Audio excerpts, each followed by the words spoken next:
আসসালামু আলাইকুম। মুশফিকুস সালেহীন স্বাগত জানাচ্ছি এনটিভির রাতের খবরে। দেশে কেউ বিশৃঙ্খলা সৃষ্টি করতে চাইলে সেই সুযোগ দেয়া হবে না বলে সতর্ক করেছেন প্রধানমন্ত্রী তারেক রহমান। তিনি বলেন, যারা মুক্তিযুদ্ধ সহ বিভিন্ন সময়ে বিভ্রান্তি সৃষ্টি করেছে তারা আবারও অস্থিরতা সৃষ্টি করতে চাইছে। কোনো জুজুর ভয় দেখিয়ে লাভ হবে না বলেও জানিয়ে দেন প্রধানমন্ত্রী। যশোরে জনসমাবেশ ও খাল খনন কর্মসূচির উদ্বোধন করে তিনি এসব কথা বলেন। ফরিদ আহমদ ভুইয়ার ক্যামেরায় হাসান মাহমুদের রিপোর্ট। গ্রীষ্মের খরতাপ পশ্চিম আকাশে হেলে পড়ার আগেই লোকারণ্য হয়ে ওঠে যশোর কেন্দ্রীয় ঈদগাহ ময়দান। কপোতাক্ষ নদের কোল ঘেঁষা দক্ষিণ জনপদের মানুষের জনতরঙ্গে দাঁড়িয়ে জননেতা প্রধানমন্ত্রী তারেক রহমান বলেন, দেশে কেউ বিশৃঙ্খলা সৃষ্টি করতে চাইলে বিএনপি তা হতে দেবে না। আমরা নিজেদেরকে সতর্ক রাখবো যাতে আর কেউ এই দেশে বিশৃঙ্খলা তৈরি করতে না পারে, যাতে করে আর কাউকে আমরা সুযোগ দিব না জনগণের শান্তি নষ্ট করে 173 দিন হরতাল করবে, সেই সুযোগ আমরা কাউকে দিব না। আমরা কোনো টিকিট বিক্রি করতে চাই না, বরং আমরা বাস্তব কাজ করতে চাই। সেই জন্যই আমরা বলি, করব কাজ গর্ব দেশ। সবার আগে কে? যারা নির্বাচনের আগে বায়বীয় টিকিট বিক্রি করে, মুক্তিযুদ্ধের সময় বিভ্রান্তি সৃষ্টি করে এবং 24-এর ফ্যাসিবাদীদের ক্ষমা করে দেয়, এখন তারা আবারও ষড়যন্ত্র করছে, অভিযোগ তারেক রহমানের। আজকে এই জুলাই সনদ নিয়ে এবং রাজনৈতিক বিষয় নিয়ে অনেকে বিভ্রান্তির চেষ্টা করছে। প্রিয় ভাই বোনেরা, আমাদেরকে সিদ্ধান্ত নিতে হবে। যারা স্বৈরাচার পালিয়ে যাবার সাথে সাথে বলে আমরা ক্ষমা করে দিলাম, যারা স্বৈরাচারের সাথে গিয়ে গোপনে ঢাকা থেকে ঢাকার বাইরে গিয়ে মিটিং করে, তারা জনগণের কথা বলছে, নাকি যারা জনগণের জন্য ফ্যামিলি কার্ডের ব্যবস্থা করতে চায়, যারা কৃষকের জন্য কৃষক কার্ডের ব্যবস্থা করতে চায়, যারা বেকার যুবকদের জন্য কর্মসংস্থানের ব্যবস্থা করতে চায়, সেই বিষয়গুলো আপনাদের কাছে জরুরি নাকি বিভ্রান্তিটা আপনাদের কাছে জরুরি? তারা বলে বেড়াচ্ছে বিএনপি বলে ফ্যাসিবাদের দোসর হয়ে গিয়েছে। আসুন আমরা দেখি কারা ফ্যাসিবাদের দোসর হয়ে গিয়েছে। প্রিয় ভাই বোনেরা, 5 তারিখে পরে বিএনপি পরিষ্কার বলেছে, জুলাই আগস্ট মাসে যারা মানুষ হত্যা করেছে তাদের আইনের বিচার হতে হবে, তাদের বিচার হতে হবে। কিন্তু আমরা দেখেছি 5 তারিখের পরে কেউ কেউ বলেছিল আমরা সবাইকে মাফ করে দিলাম, বলেছিল না? মধ্যপ্রাচ্য যুদ্ধ সংকট পরিস্থিতির কারণে সরকার গঠনের পরপরই দেশ পরিচালনায় কিছুটা হোঁচট খায় বিএনপি। তারেক রহমান সেই সংকট মোকাবেলায় সবাইকে ধৈর্য ধারণ করার আহ্বান জানিয়েছেন এবং সম্মিলিতভাবে সেই ধৈর্য ধারণ করে এই সংকট মোকাবেলা করা সম্ভব বলেও মনে করেন তিনি। তার আগমনকে ঘিরে এই যশোর অঞ্চলের বিএনপি তথা তৃণমূল বিএনপি গণজাগরণ সৃষ্টি হয়েছে বলেও মনে করেন নেতাকর্মীরা। এর আগে যশোরের শার্শা উপজেলার উলুশি যদুনাথপুর খাল খনন কাজের উদ্বোধন করেন তারেক রহমান।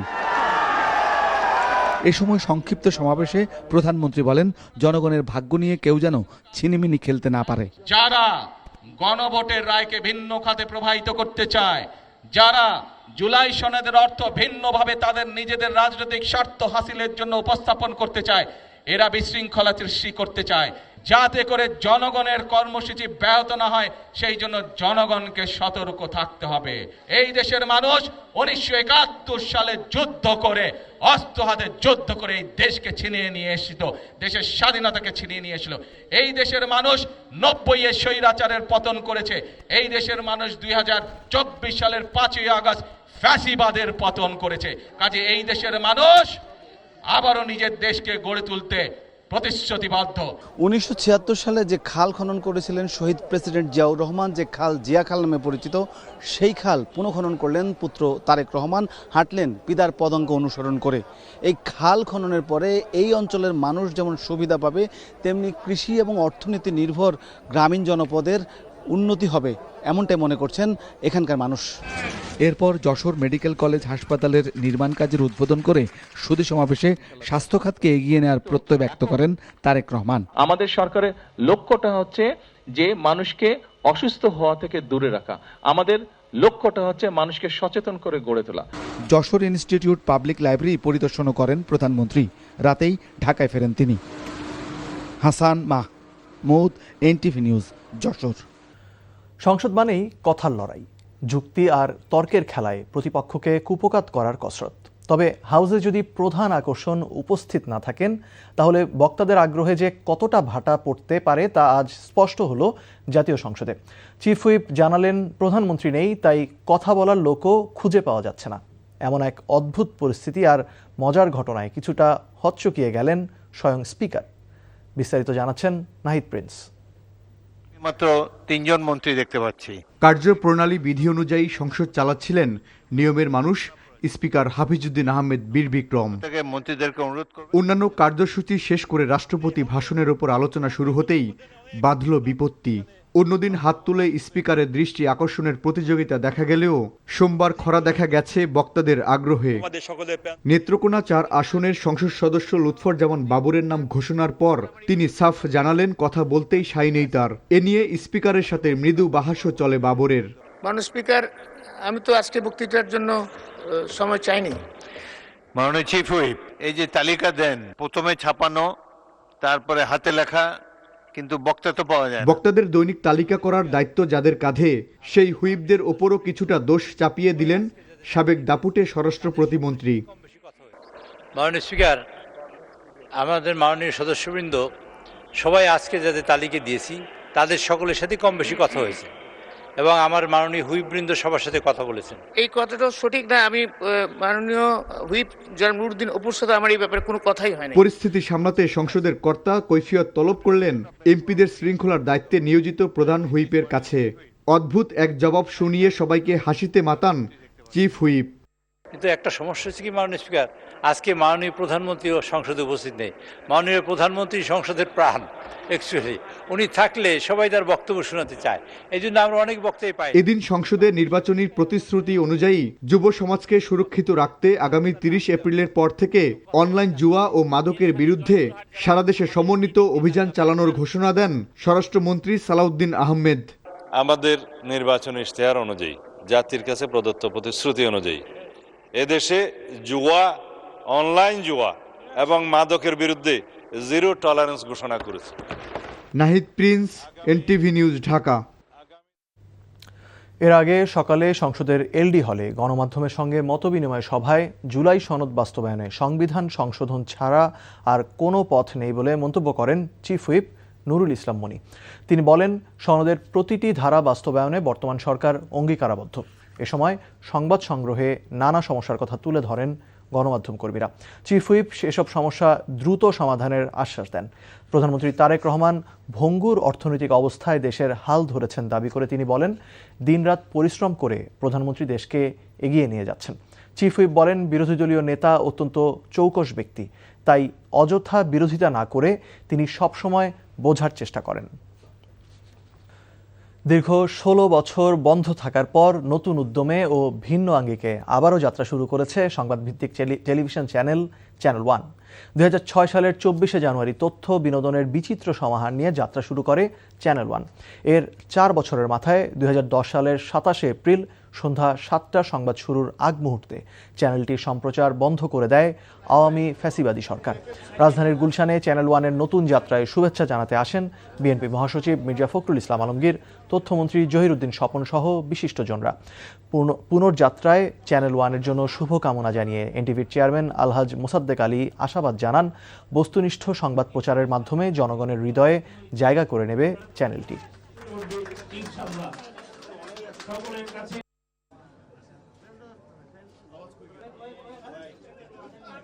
দীর্ঘ 16 বছর তাদের রাজনৈতিক প্রতিহিংসার কারণে তাদের প্রচার বন্ধ করে রাখা, চ্যানেলকে বন্ধ করে রাখা, এটা ছিল ফ্যাসিস্ট রেজিমের সবচেয়ে বড় একটা নজির, যে নিজেদের শাসনকে চিরস্থায়ী করবার জন্য কীভাবে গণমাধ্যমকে নিয়ন্ত্রণ করে রাখা হয়।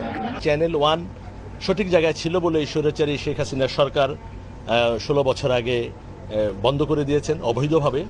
আজকে একটা বিজয়ের দিন, আনন্দের দিন, যে আজকে আবার সেই 16 বছর পরে সত্যর জয় হয়েছে। আমাদের খেয়াল করতে হবে, মিডিয়াতে এখন অনেক রকমের প্রোপাগান্ডা চলে, সেই জায়গায় সত্যটা যেন তুলে ধরতে পারে সবার আগে এবং মানুষের কথা, দেশের কথা বলতে পারে, দেশের উন্নয়নে কাজ করতে পারে। তাহলেই চ্যানেল 1-এর সকল পর্যায়ের কর্মকর্তাদের কষ্ট আমি মনে করি সফল হবে। বিএনপির জ্যেষ্ঠ যুগ্ম মহাসচিব রুহুল কবির রিজভী বলেন, বিশ্বের উদারতম জাতীয়তাবাদের রাজনীতির সূচনা করেছিলেন শহীদ জিয়াউর রহমান। বিকেলে ঢাকা বিশ্ববিদ্যালয়ের ছাত্র শিক্ষক কেন্দ্রে এক আলোচনা সভায় এমন মন্তব্য করেন তিনি। সভায় বক্তারা সাবেক রাষ্ট্রপতি জিয়াউর রহমানের রাজনৈতিক উত্থানের নানা দিক তুলে ধরেন। প্রধানমন্ত্রীর উপদেষ্টা মাহাদি আমিন বলেন, বিএনপি যেখানে নারীর ক্ষমতায়ন চায়, সেখানে প্রতিপক্ষ রাজনৈতিক দল নারীদের ঘরে আবদ্ধ করতে চায়। তিনি বলেন, ছাত্রদল নিজ পরিচয়ে রাজনীতি করলেও বিপরীত পক্ষের রাজনৈতিক পরিচয় এখনও অজানা। বাক স্বাধীনতার নামে অশ্লীলতা ও প্রোপাগান্ডা ছড়ানোর সমালোচনাও করেন তিনি। জিয়াউর রহমান শুধুমাত্র আপনার ওই জাতীয়তাবাদের সংকীর্ণতার মধ্যে রাখেনি যে আমি সবার বড়, আমার দেশই সবচেয়ে বড়, সেটা না। তিনি এর মধ্যে ডেমোক্রেসি দিয়ে আপনার যে একটা হিউম্যান ডেমোক্রেসি দিয়ে জাতীয়তাবাদের একটা যে উদার রূপ, সেই উদার রূপটা দিয়েছে। Nelson Mandela, Mahatma Gandhi, Patrice Lumumba, Ziaur Rahman আমরা এক কাতারে ফেলতে পারি। পার্বত্য চট্টগ্রাম বিষয়ক মন্ত্রণালয়ের মন্ত্রী দীপেন দাওয়ান বলেছেন, নির্বাচনী ওয়াদা অনুযায়ী সবার জন্য স্বাস্থ্যসেবা নিশ্চিত করতে কাজ করছে সরকার। দুপুরে রাঙামাটির জেনারেল হাসপাতালের 250 শয্যার নবনির্মিত ভবনের উদ্বোধনী অনুষ্ঠানে এসব কথা বলেন তিনি। পাহাড়ে শিক্ষা ও স্বাস্থ্যসেবা অনেক পিছিয়ে আসে উল্লেখ করে মন্ত্রী বলেন, সেবা উন্নয়নে চিকিৎসকদের গুরুত্বপূর্ণ ভূমিকা পালন করতে হবে। নৌপথে সেবা সহজ করতে নৌ অ্যাম্বুলেন্সের ব্যবস্থা করা হবে। হাসপাতালের জনবল ও যন্ত্রপাতির সংকট ও সমাধান করা হবে। মানহানির মামলায় 8 সপ্তাহের আগাম জামিন পেয়েছেন কুষ্টিয়া 3 আসনের জামায়াতের সংসদ সদস্য মুফতি আমির হামজা। বিচারপতি KM জাহিদ সারওয়ার ও বিচারপতি শেখ আবু তাহেরের হাইকোর্টের দ্বৈত বেঞ্চ আজ এ আদেশ দেন। এর আগে সকালে আগাম জামিন নিতে হাইকোর্টে যান মুফতি আমির হামজা। বিদ্যুৎ, জ্বালানি ও খনিজ সম্পদ মন্ত্রী ইকবাল হাসান মাহমুদ টুকুকে নিয়ে করা মন্তব্যকে মানহানিকর অভিযোগ করে 2 এপ্রিল মামলা করেন অতিরিক্ত public prosecutor advocate Humayun Kabir. এই মামলায় ওই দিনই আদালত আমির হামজার বিরুদ্ধে সমন জারি করে। একই সাথে 21 এপ্রিল আদালতে হাজির হওয়ার নির্দেশ দিলেও নির্ধারিত তারিখে আদালতে উপস্থিত হননি আমির হামজা। ফলে তার বিরুদ্ধে গ্রেফতারি পরোয়ানা জারি করা হয়। আহা, রাশ্মিকা মান্দানা কি সুন্দর দেখলে, এই যে কিছু ইঙ্গিত দেয়, এই ইঙ্গিতগুলো আমাদের কাছে মনে হয় সাধারণ মানুষ এটা ভালো দৃষ্টিতে নেয় নাই। তো উনার মতন একজন ইসলামিক চিন্তাবিদ, আর উনি দায়িত্বশীল পদে থেকে, দায়িত্বশীল জায়গা থেকে এইসব কথা যাতে আর না বলে, কোর্টকে আমরা এটাই বলছি, যাতে উনি পরবর্তীতে লাগামহীনভাবে ওইসব কথাবার্তা না বলেন। রাজধানীর মিরপুরের টেলিগ্রাম গ্রুপে নারীদের পর্নোগ্রাফি ভিডিও বিক্রি ও সরবরাহের অভিযোগে এক ব্যক্তিকে গ্রেফতার করেছে ঢাকা মহানগর গোয়েন্দা পুলিশ ডিবি। রোববার রাতে মিরপুরের পশ্চিম শেওড়াপাড়া এলাকায় ওয়াসা পানির পাম্প সংলগ্ন একটি বাসায় অভিযান চালিয়ে জাহিদ হোসেন নামে ওই ব্যক্তিকে গ্রেফতার করে ডিবি। গোয়েন্দা তথ্যের ভিত্তিতে পরিচালিত এই অভিযানে পর্নোগ্রাফি বিক্রয় ও সরবরাহের কাজে ব্যবহৃত 3টি মোবাইল ফোন ও একাধিক সিম কার্ড জব্দ করা হয়। ডিবি জানায়, গ্রেফতারকৃত জাহিদ ও তার সহযোগীরা টেলিগ্রাম সহ বিভিন্ন অনলাইন প্ল্যাটফর্ম ব্যবহার করে অর্থের বিনিময়ে নারীদের পর্নোগ্রাফি ভিডিও বিক্রি ও বিতরণ করত। এই ঘটনায় তার বিরুদ্ধে মিরপুর মডেল থানায় পর্নোগ্রাফি নিয়ন্ত্রণ আইনে মামলা করা হয়েছে। নারায়ণগঞ্জে ওয়ার্ড কাউন্সিলর নজরুল ইসলাম, আইনজীবী চন্দন সরকার সহ 7 জনকে অপহরণ ও হত্যার পর লাশ গুমের ঘটনার 1 যুগ আজ। এই ঘটনার মামলার রায় দ্রুত কার্যকর করার দাবিতে মানববন্ধন করেছে জেলা আইনজীবী সমিতি এবং নিহতদের স্বজন ও এলাকাবাসী। জেলা আইনজীবী সমিতি ভবনের সামনে সকাল 10টা থেকে 12টা পর্যন্ত এই মানববন্ধন অনুষ্ঠিত হয়। একই সময় ঢাকা চট্টগ্রাম ঢাকা সিলেট মহাসড়কের সিদ্ধিরগঞ্জের সানারপাড় এলাকায় মানববন্ধন করেন নিহতের স্বজনরা। মানববন্ধনে নিহতের স্বজনরা দ্রুত রায় কার্যকর করার দাবি জানান। মানববন্ধনে মামলায় বাদী পক্ষের আইনজীবী এবং নারায়ণগঞ্জ সিটি কর্পোরেশনের প্রশাসক অ্যাডভোকেট সাখাওয়াত হোসেন খান বলেন, এই সরকার এই হত্যাকাণ্ডের বিচার দ্রুত সম্পন্ন করবে। বর্তমান যে আইনমন্ত্রী, তার সাথে কথা বলেছি, আমাদের অ্যাটর্নি জেনারেলের সাথে কথা বলেছি। ওনারা আশ্বাস দিয়েছে যে এটা দ্রুততম সময়ের মধ্যে ওনারা লিস্টে এনে এটার বিচার নিষ্পত্তি করবে। এটা কিন্তু সারা বাংলাদেশের মানুষ চায় এই হত্যাকাণ্ডের বিচার। মার্কেন্টাইল ব্যাংক অর্থনীতির খবর। প্রতিযোগী দেশের সাথে তাল মিলিয়ে বিদেশি বিনিয়োগ বাড়াতে কাজের গতি বাড়ানোর তাগিদ দিয়েছেন বিনিয়োগ উন্নয়ন কর্তৃপক্ষ বিডার নির্বাহী চেয়ারম্যান আশিক চৌধুরী। রাজধানীর আগারগাঁওয়ে বিডা কার্যালয়ে আয়োজিত সেমিনারে একথা বলেন তিনি। বিডা চেয়ারম্যান বলেন, বিগত এক দশকে বিনিয়োগ উন্নয়ন কর্তৃপক্ষের নানামুখী পদক্ষেপের পরও বিদেশি বিনিয়োগের ধারায় তেমন কোনো ধরনের পরিবর্তন আসেনি। এজন্য শুধু পরিকল্পনা প্রণয়ন নয়, তার যথাযথ বাস্তবায়নে কার্যকর পদক্ষেপ নেওয়ার কথা বলেন তিনি। এ সময় বক্তারা বলেন, বিদেশি বিনিয়োগে বড় বাধা আমলাতন্ত্র। তাই ওয়ান স্টপ সার্ভিস সহ নানামুখী কাঠামোগত সংস্কার আনা হলেও তা খুব একটা কাজে আসেনি। আফ্রিকার দেশ চাঁদে পানি নিয়ে সংঘর্ষে অন্তত ৪২ জন নিহত হয়েছে, আহত হয়েছে আরও ১০ জন। আহতদের হাসপাতালে ভর্তি করা হয়েছে। সোমবার ঘটনাস্থল পরিদর্শন করে দেশটির উপপ্রধানমন্ত্রী লিমান মাহমাদ জানান, ওয়াদি ফিরা প্রদেশের ইগোড গ্রামে পানি নিয়ে দুই পরিবারের বিরোধ রূপ নেয় সংঘর্ষে। আল জাজিরা জানায়, সুদান সীমান্তবর্তী ওই গ্রামে গত শনিবার এই সংঘর্ষের সূত্রপাত। পরিস্থিতি এমন পর্যায়ে পৌঁছায় যে সেনাবাহিনীকে হস্তক্ষেপ করতে হয়। এই ঘটনায় অপরাধীদের শনাক্ত করতে বিচারিক প্রক্রিয়ায় শুরু করা হয়েছে। আয়ারল্যান্ড সিরিজের দারুণ পারফরমেন্সের পর বাঁহাতি স্পিনার হাসান মুরাদকে পাকিস্তানের বিপক্ষে টেস্ট দলে না রাখাকে ট্যাকটিক্যাল সিদ্ধান্ত হিসেবে উল্লেখ করেছেন প্রধান নির্বাচক হাবিবুল বাশার সুমন। এদিকে সাদা পোশাকে তাসকিন আহমেদকে ফেরাতেই নিউজিল্যান্ডের বিপক্ষে টি-20 সিরিজে বিশ্রাম দেওয়া হয়েছে। আরও জানাচ্ছেন কুশল ইয়াসির।